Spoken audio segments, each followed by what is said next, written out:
Typing coaching centre में विजय का पहला पहला दिन था। वह अपनी सीट पर बैठा टाइप सीखने के लिए नियमावली पुस्तिका पढ़ रहा था।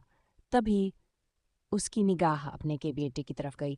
कजरारे नैनों वाली एक सांवली लड़की उसकी केबिन में आ रही थी। लड़की उसकी बगल वाली सीट पर आकर बैठ गई, टाइपराइटर को ठीक किया और टाइप करने में मशगूल हो गई। विजय कामना टाइप करने में ही लगा। वह किसी भी हालत में लड़की से बातें करना चाह रहा था। वह टाइपराइटर पर कागज लगाकर बैठ गया और लड़की को देखने लगा। लड़की की अंगुलियां टाइपराइटर के कीबोर्ड पर ऐसे पर ही थीं जैसे हारमोनियम बाजार ही हो। क्या देख रहे हो? थोड़ी देर बाद लड़की गुस्से से बोली, आपको टाइप करते हुए देख रहा हूं। यहाँ क्या करने आए हो? टाइप सीखने। ऐसे सीखोगे? लड़की के स्वर में तल्खी बरकरार थी। मेरा आज पहला दिन है, इसलिए मेरी समझ में कुछ नहीं आ रहा है। आप टाइप कर रही थी तो मैं देखने लगा कि आपकी अंगुलियां कैसे पड़ती हैं कीबोर्ड पर। आपको टाइप करते देखकर लगा मैं भी सीख जाऊंगा। यदि इसी तरह मुझे ही देखते रहे तो आपकी मनोकामना कभी पूरी नहीं होगी। लड़की फिर टाइप करने में जुट गई। विजय भी कीबोर्ड देखकर टाइप करने लगा। टाइप करने में उसका मन नहीं लग रहा था। वे बेचैनी सी महसूस कर रहा था। 10 मिनट बाद ही उसने टाइपराइटर का रिबन फंसा दिया। रिबन तो फंसेगा ही जब ध्यान कहीं और होगा। लड़की उसके टाइपराइटर को थोड़ा अपनी ओर खींचकर रिबन ठीक करने लगी। इसी बीच रिबन नीचे गिर गया। वह उसे उठाने के लिए झुकी तो उसके गले से चुन्नी गिर गई। रिबन उठाने के लिए विजय भी झुका था। उसकी निगाह अकस्मात ही लड़की के उरोजों पर चली गई। वह सकपका गया। लो, ठीक हो गया, लड़की ने कहा तो उसकी चेतना लौटी। लड़की फिर टाइप करने में लग गई, लेकिन विजय का मन टाइप में नहीं लगा। वह लड़की से बात करने की ताक में ही लगा रहा। मन नहीं लग रहा है? अचानक लड़की ने उससे पूछा तो बाँछें खिल गई। लगता है कि सीख भी नहीं पाऊंगा। आसार तो कुछ ऐसे ही दिखते हैं। आपका नाम? विजय ने बात को बढ़ाने के लिए सवाल कर दिया। अच्छा नाम है, लेकिन मुझे इस नाम से नफरत है। क्यों? कोई एक कारण हो तो बताएं। यह कहते हुए सरिता अपनी सीट से उठी और परस्कंधे पर टांगते हुए केबिन से बाहर निकल गई। विजय जाने के बाद उसने टाइपराइटर पर डाली, टाइपराइटर, और दुनिया बदल गई। इसी दिन से विजय हवा में उड़ने लगा, रातों को छत पर घूमने लगा, तारे गिनता और उनसे बातें करता, चांदनी रात में बैठकर कविताएं लिखता। गर्मी की धूप उसे गुनगुनी लगने लगी। दुनिया गुलाबी हो गई तो जिंदगी गुलाब का फूल।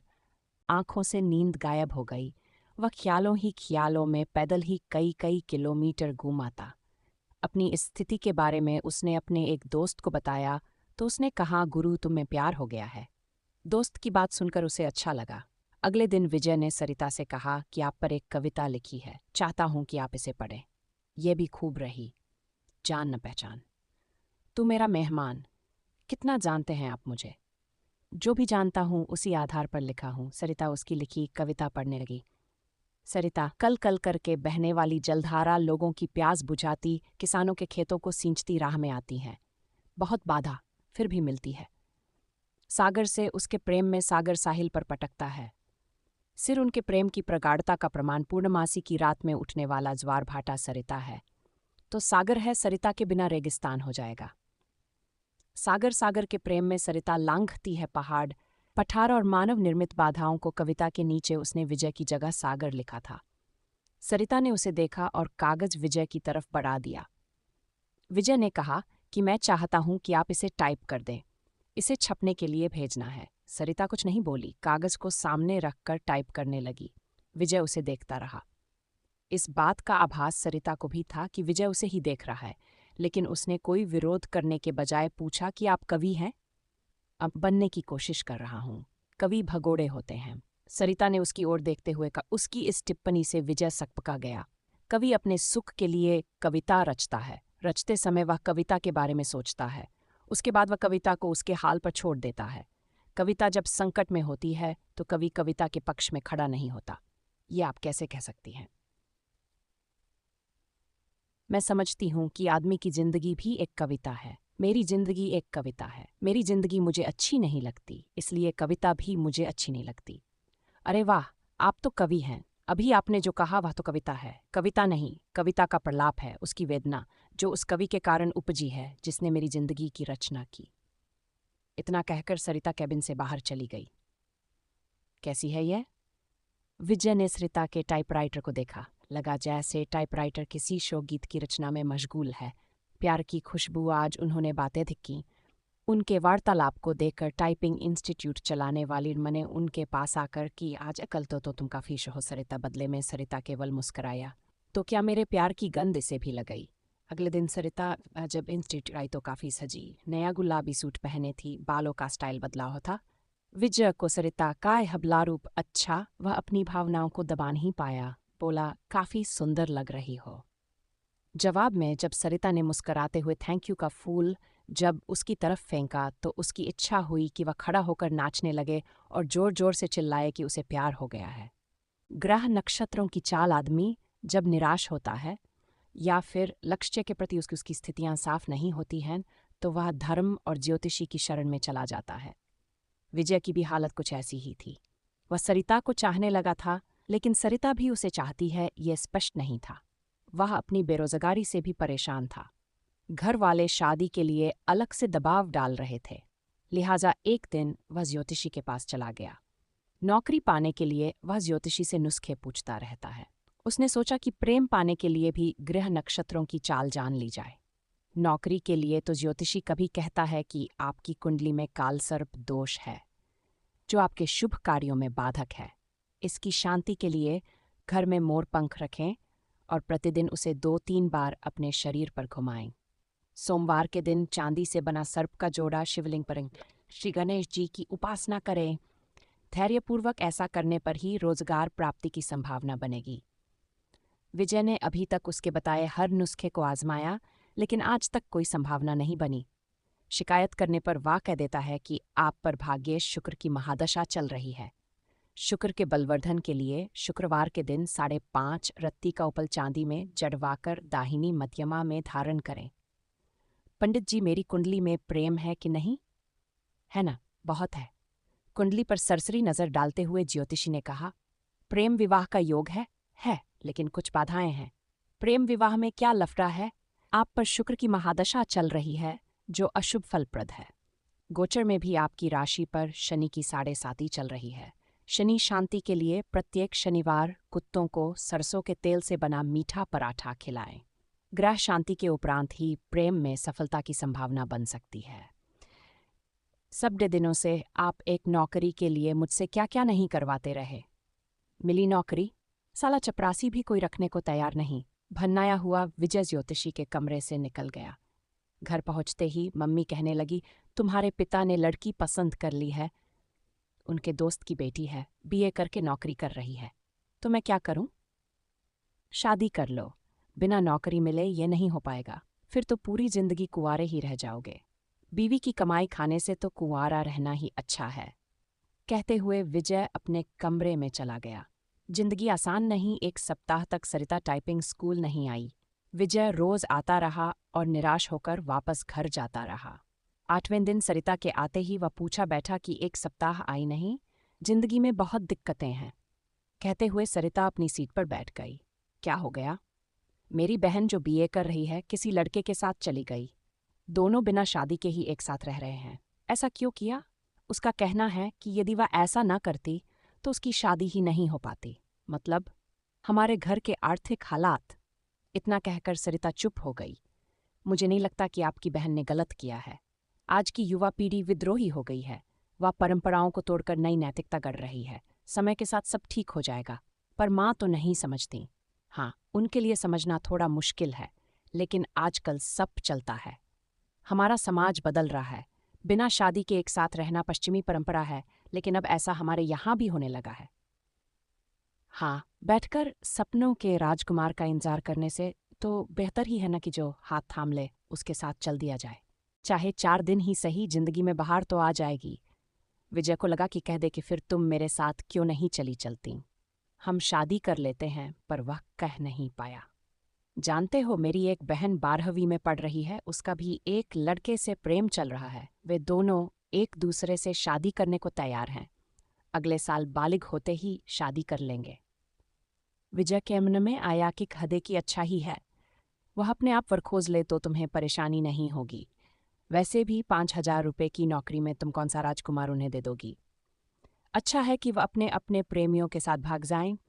बातों बातों में एक दिन सरिता ने उसे बताया कि उसके पिता की मौत हो चुकी है और वह 3 बहन हैं। उसका कोई भाई नहीं है, बहनों में वही सबसे बड़ी है। वह ऑफिस में काम करती है, 5,000 मासिक वेतन मिलता है। दूसरी जगह काम पाने के लिए टाइपिंग सीख रही है। विजय को अपने एक दोस्त के साथ घटी ऐसी ही घटना की याद आ गई। उसके दोस्त की एक बहन अपनी बड़ी बहन के अधेड़ से ब्याह देने के बाद प्रेमी के साथ भाग गई। इसके बाद उसका दोस्त गुस्से में उबल रहा था। तब विजय ने कहा था कि शांत रहो यार, वे दोनों जहां हो कुशल से रहें। उसने कौन सा उसे राजकुमार से ब्याह देते, आखिरकार जिंदगी उसकी है, जीना उसे है, इसलिए निर्णय भी उसे ही लेना चाहिए।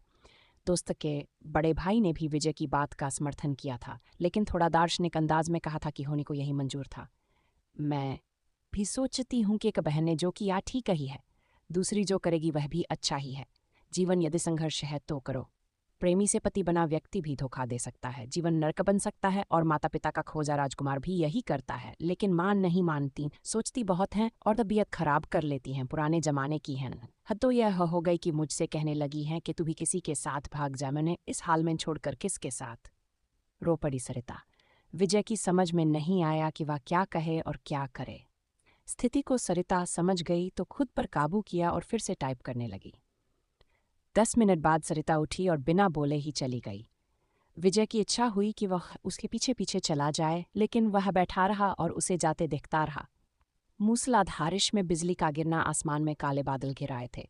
इस कारण परिवेश में अंधेरा पसर गया था। रह रहकर आसमान में बिजली चमकती और बादल गरजते। ऐसे मौसम में भी विजय टाइपिंग स्कूल जाने के लिए तैयार था। वह सरिता से मिलना चाहता। जब वह घर से निकला तो बूंदाबांदी शुरू हो चुकी। फिर भी वह तेज कदमों से टाइपिंग स्कूल की तरफ बढ़ने लगा। कुछ ही दूर गया होगा कि बारिश तेज हो गई। सड़क पर चल रहे लोग भागकर किसी छां में खड़े हो गए, पर वह अपनी मस्ती में ही गता हुआ चल पहुंचकर उसे पता चला कि सरिता नहीं आई है। इतनी बारिश में क्या जरूरत थी? मैडम ने विजय से कहा। आप नहीं समझेंगी। सब समझती हूँ, लेकिन अब सरिता यहाँ कभी नहीं आएगी। क्यों? आपको कैसे पता? उसका फोन आया था, उसने कहा कि यदि आप आओ तो बता दूं। वह कभी नहीं आएगी। विजय की आवाज किसी कुएं में से आती लगी। विजय टाइपिंग स्कूल से बाहर आया। बाहर मूसलाधार बारिश हो रही थी। जैसे ही उसने नीचे की ओर कदम रखा, जोर से बिजली चमकी और बादल गरजने लगा। विजय संशयाशून्य सा भीगता हुआ घर की तरफ चल पड़ा। उसने सोचा कि वह सरिता के घर जाएगा, लेकिन उसके घर का पता तो मैडम दे सकती हैं। ये सोचकर वापस पलटा, लेकिन तब तक टाइपिंग स्कूल बंद हो चुका था। भीगते हुए घर पहुंचा।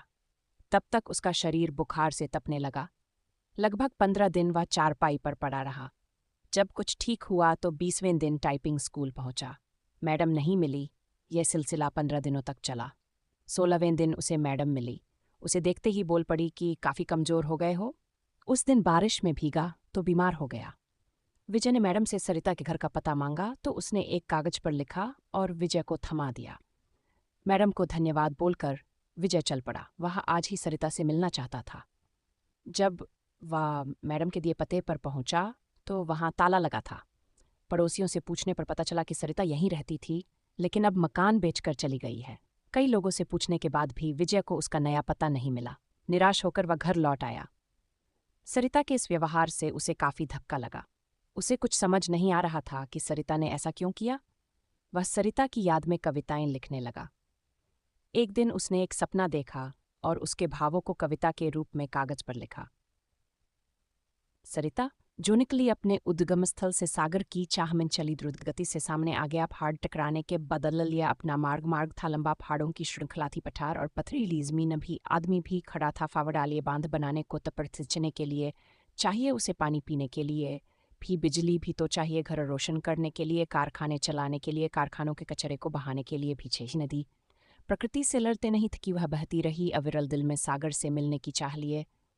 भारी पड़ा प्यार अवरोधों पर पहुंच गई वह साहिल पर, लेकिन मानव ने अपना बांध रोक दी। उसकी धारा कारखानों की गंदगी उड़े लसड़ा दिया। उसकी आत्मा को अपने आंसुओं से धोती रहा। अपना बदन निर्मलता से मिलना चाहती थी। सागर से विकास उन्मादी मानव ने रौंद दिया। उसकी आत्मा को जिंदा लाश हो गई।